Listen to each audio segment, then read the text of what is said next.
I just don't believe it how a non-stick can actually stick. And how do we clean a silicone non-stick mat? Very easily. Now, one thing I found straight away is my pastry is sticking to the mat. So make sure you do put a lot of flour under your pastry if you're using it for pastry.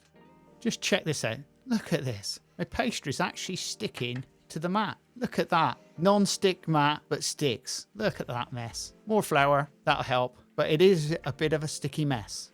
And for cleaning your silicone mat, use the scraper that comes with the kit and scrape down the silicone just like this. It is that simple. And plastic against plastic really works well. Now for washing, all you need is some soapy water, a cloth and a sponge. And just wash it down as though you would be washing down the table. It is this simple. There's no strain in that at all. Because it's plastic, it just comes off so easy. Once you've done that, just sponge it off. And that practically comes up like new. And all we need to do then is just wipe it off.